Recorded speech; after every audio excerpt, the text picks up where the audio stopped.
हमने किया था, तो देखकर भी नहीं देखते उस लेसन का हमने रिवीजन स्टार्ट किया था।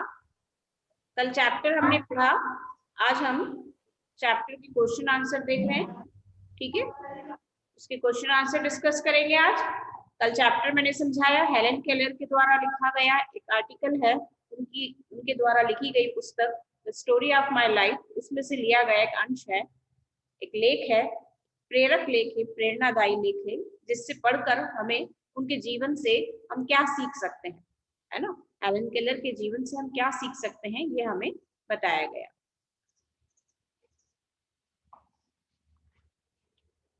लेखिका के बारे में भी हमने पढ़ा और कल लेसन भी हमने पढ़ा। आज क्वेश्चन आंसर मैं पीडीएफ शेयर कर रही हूँ आपसे, उसमें हम क्वेश्चन आंसर डिस्कस करेंगे, ठीक है।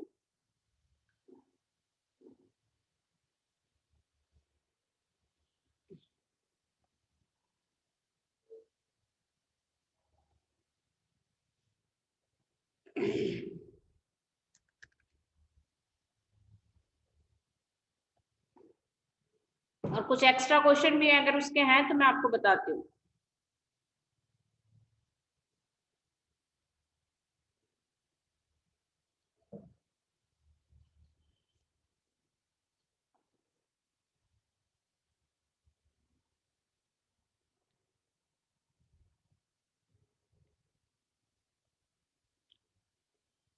पहला क्वेश्चन है, जिन लोगों के पास आंखें हैं वे सचमुच बहुत कम देखते हैं, हेलेन केलर को ऐसा क्यों लगता था? उत्तर इस प्रकार है, ध्यान से सुनेंगे आप उत्तर तो आपको याद भी होगा, अच्छे से देखिए और सुनिए। एक बार हेलेन केलर की प्रिय मित्र जंगल में घूमने गई थी। जब वह वापस लौटी तो हेलेन केलर ने उससे जंगल के बारे में जानना चाहा, तो उसकी मित्र ने जवाब दिया कि कुछ खास नहीं। तब उस समय हेलेन केलर को लगा कि सचमुच जिनके पास आंखें होती है वे बहुत ही कम देखते हैं। हेलेन को ऐसा इसलिए महसूस हुआ कि उन्हें प्रकृति की वस्तुओं को छूने में इतना आनंद आता है, तो दुनिया के सुंदर रंग उनकी मित्र की संवेदना को छू क्यों नहीं पाए। हेलेन केलर ने, उन्हें ऐसा क्यों लगता था कि जिन लोगों के पास आंखें बहुत कम देखते हैं, क्योंकि उन्होंने अपनी दोस्त से पूछा था, वो जब जंगल में सैर करने के लिए गई तो उनकी दोस्त से वो अक्सर ऐसा पूछा करती थी, तो लोगों की परीक्षा लेने के लिए, परखने के लिए कि उन्होंने क्या देखा, तो लोग कहते थे कि उन्होंने कुछ खास नहीं देखा। तो उनको लगता था कि शायद जिनके पास सच में आंखें हैं वे बहुत ही कम देखते हैं, और उन्हें प्रकृति की वस्तुओं को छूने में, उन्हें महसूस करने में उन्हें बहुत आनंद आता था, तो इसलिए उन्होंने ऐसा कहा। प्रकृति का जादू किसे कहा गया है? प्रकृति के अनमोल खजाने को, उसके अनमोल सौंदर्य और उसमें होने वाले नित्य प्रतिदिन बदलाव को प्रकृति का जादू कहा गया है, जिसमें ऋतुओं का बदलना, वसंत में फूलों का खिलना, बागों में पेड़ों पर बैठे पक्षी, कालीन के समान फैले हुए घास के मैदान आदि सम्मिलित है। प्रकृति के जादू ही है ना, प्रकृति का जो सौंदर्य है, प्रकृति का जो खजाना है, जो परिवर्तन प्रकृति में रोजाना होते हैं, वो परिवर्तन प्रकृति के जादू ही कहे गए हैं, है ना। फूलों का खिलना, पक्षियों का चहचहाना, पेड़ों पर पक्षियों का बैठना, घास के मैदान, ऋतुओं का बदलना, ये सब क्या है? ये प्रकृति के जादू ही है। तो लेसन में इन्हें ही प्रकृति का जादू कहा गया है। क्वेश्चन नंबर 3, कुछ खास तो नहीं, हेलेन की मित्र ने यह जवाब किस मौके पर दिया और यह सुनकर हेलेन को आश्चर्य क्यों हुआ? उत्तर है, एक बार हेलेन केलर की प्रिय मित्र जंगल में घूमने गई थी। जब वह वापस लौटी तो हेलेन केलर ने उससे जंगल के बारे में जानना चाहा और मित्र ने जवाब दिया कि उसने कुछ खास नहीं देखा। यह सुनकर, वही जो पहला वाला आंसर है ना, उसी से मिलता जुलता इसका आंसर है। यह सुनकर हेलेन केलर को बहुत आश्चर्य हुआ कि लोग कैसे आंखें होकर भी नहीं देखते हैं, क्योंकि वे तो आंखें न होने के बावजूद भी प्रकृति की बहुत सारी चीजों को केवल स्पर्श से ही महसूस कर लेती है। जो पहला क्वेश्चन हमने लिखा था उसका आंसर उसी से मिलता जुलता आंसर है, बस थोड़ी सी भाषा इसमें बदली है ना। जैसा प्रश्न पूछा जाता है उत्तर उसी उसी के अनुसार दिया जाना चाहिए। जैसी प्रश्न की भाषा है, उत्तर की भाषा भी वैसी ही होनी चाहिए। इसीलिए लैंग्वेज में, भाषा में कहा जाता है ना, भाषा का ध्यान रखो लिखते वक्त। तो जैसा प्रश्न पूछा है वैसे ही आपको उसका उत्तर देना है। तो यहाँ पर प्रश्न दोनों का उत्तर तो एक ही है, लेकिन थोड़ी सी भाषा का इसमें अंतर है। चौथा प्रश्न है, हेलन केलर प्रकृति की किन चीजों को छूकर और सुनकर पहचान लेती थी? पाठ पढ़कर इसका उत्तर लिखो। हेलन केलर भोजपत्र के पेड़ की चिकनी छाल और चीड़ की खुरदरी छाल को स्पर्श से पहचान लेती थी। वसंत के दौरान वे टहनियों में नई कलियों, फूलों की पंखुड़ियों की मखमली सतह और उनकी घुमावदार बनावट को भी छूकर पहचान लेती थी। वे चिड़िया के मधुर स्वर को भी सुनकर पहचान लेती थी। तो हेलन केलर प्रकृति की इन चीजों को छूकर और सुनकर पहचान लेती थी। भोजपत्र के पेड़ की चिकनी छाल, चीड़ की खुरदरी छाल छूकर इन्हें पहचानती थी और नई कलियों को, फूलों की पंखुड़ियों की मखमली सतह को, उनकी घुमावदार बनावट को भी छूकर पहचान लेती थी। चिड़िया के मधुर स्वर को सुनकर पहचान लेती थी कि कौन सी चिड़िया है, कौन सा पक्षी है।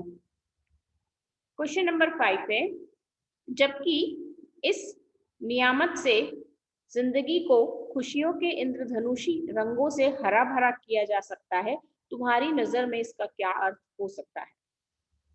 इसका अर्थ तो वैसे आपकी दृष्टि से तो आपका अर्थ होना चाहिए, आपका ही उत्तर होना चाहिए, सबके उत्तर अपने हिसाब से होने चाहिए।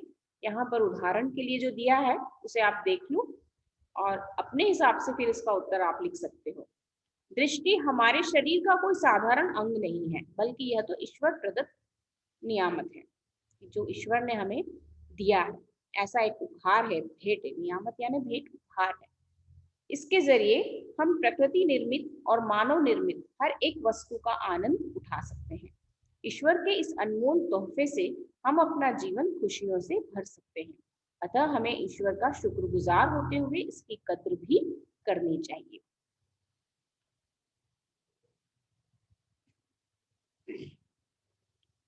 अब क्वेश्चन नंबर 6 में निबंध से आगे के प्रश्न है ये कि आज तुमने अपने घर से आते हुए बारीकी से क्या क्या देखा सुना, मित्रों के साथ सामूहिक चर्चा कीजिए। ये स्वयं आपके लिखने के आंसर्स हैं जो आप लिखेंगे।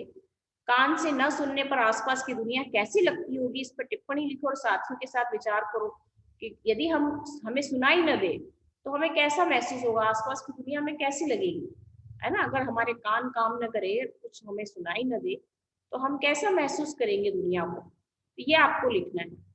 तो ये तो आपको कल्पना करनी पड़ेगी या कान बंद करके अपने देखने पड़ेंगे, थोड़ी देर, घंटे 2 घंटे रहो कान बंद करके कि भाई कैसा लगता है बिना सुने, कैसा महसूस होता है ना।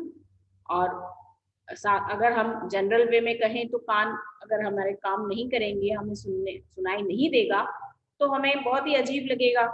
हम किसी को क्या कहना चाह रहे हैं, कोई हमें क्या कह रहा है, कुछ समझ में नहीं आएगा, है ना। न तो हम किसी की बात समझ पाएंगे और न ही अपनी बात किसी को समझा पाएंगे। तो इसका आंसर भी आप अपने हिसाब से लिख सकते हैं। दूसरा प्रश्न है, कई चीजों को छूकर ही पता चलता है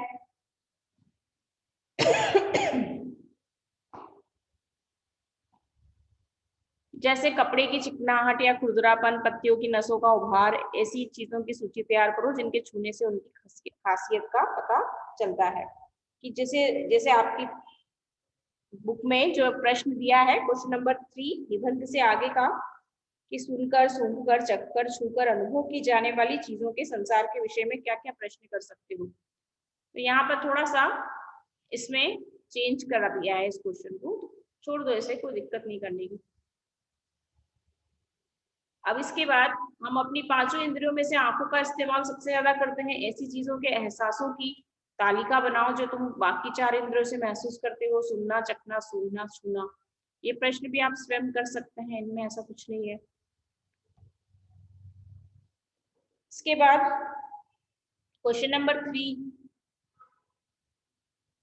नहीं है। इसके बाद यदि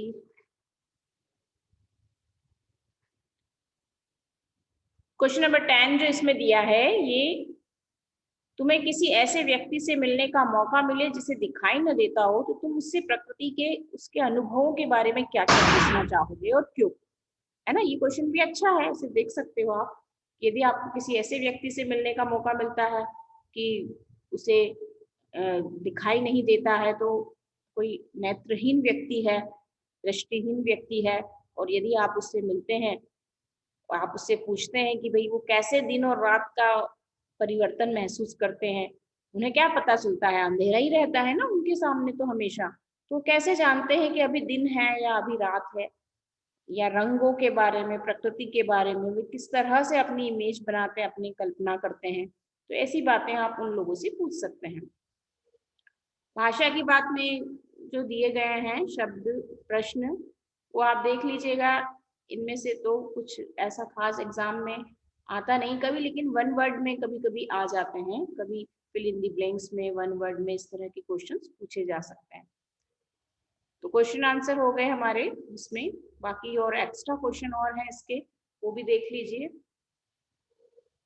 बाकी मैंने बहुत सारे लिखाए हैं आपको एक्स्ट्रा क्वेश्चन, वो आप हेलन केलर से संबंधित जितने भी क्वेश्चंस बनते हैं वो आप बनाएंगे, एग्जाम में पूछा जा सकता है उनके बारे में।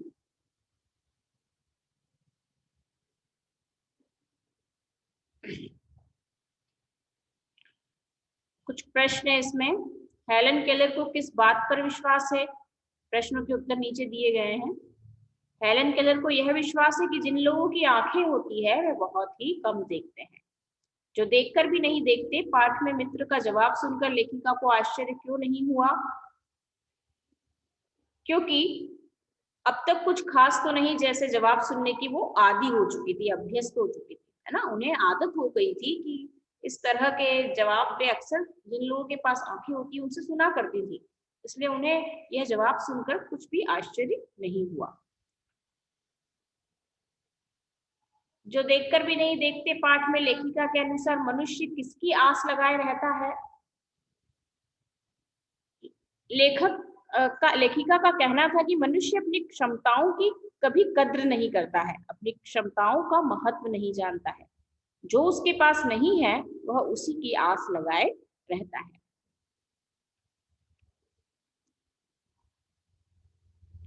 हेलन केलर प्रकृति की किन चीजों को छूकर, ये तो हमने देख लिया उसमें। जो देखकर भी नहीं देखते, पाठ में कभी कभी लेखिका का दिल क्या करने के लिए मचल उठता था? लेखिका का दिल प्राकृतिक वस्तुओं को देखने के लिए मचल उठता था। उन्हें लगता था कि जिन चीजों को छूकर इतनी खुशी मिलती है, तो उनकी सुंदरता देखकर कितनी प्रसन्नता होती होगी। दृष्टि के आशीर्वाद से जिंदगी में किस प्रकार रंग भरे जा सकते हैं? ये उसी का जो प्रश्न हमने पढ़ा था इसमें, कि जबकि इस नियामत से जिंदगी को खुशियों के इंद्रधनुषी रंगों से हरा भरा किया जा सकता है, तुम्हारी नजर में इसका क्या अर्थ हो सकता है ना। ये उसी का आंसर है, इसका आंसर भी वही होगा, इसमें कोई अलग आंसर लिखने की जरूरत नहीं है। अब ये गद्यांश को पढ़कर पूछे गए प्रश्नों के उत्तर दीजिए। ये आता है आपका पठित गद्यांश, है ना। इस तरह से गद्यांश दिया जाता है बुक का और उसके प्रश्न पूछे जाते हैं, तो ये भी आप प्रैक्टिस के लिए कर सकते हैं।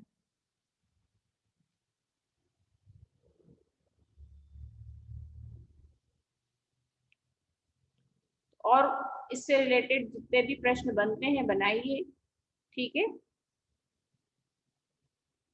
और कोई डाउट हो इस लेसन से रिलेटेड, फिर कल मैं टेस्ट वगैरह ले लूं इसका।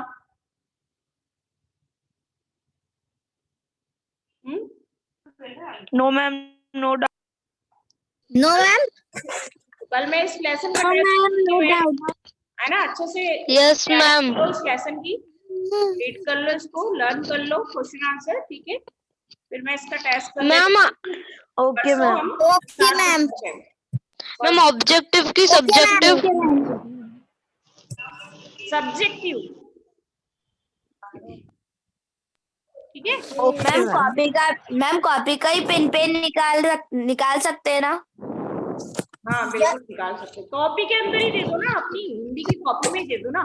मुझे तो पेज थोड़ी ना ओके मैम। तुम्हारे, मुझे क्या चेक थोड़ी ना उसमें देख के करूंगी व्हाट्सएप पे, तो आप तो फोटो खींच कर ही दे भेजोगे ना, तो फोटो तो पेज Yes, पे ma'am. अपनी कॉपी में लिख लो, उसी का फोटो खींच लेना, यस मैम। Okay ma'am. ठीक है ना। Okay ma'am. और कोई डाउट है किसी को तो पूछ लीजिए, फिर कल मैं टेस्ट लूंगी, इस लेसन का क्वेश्चन आंसर आपको लर्न करने हैं। No ma'am.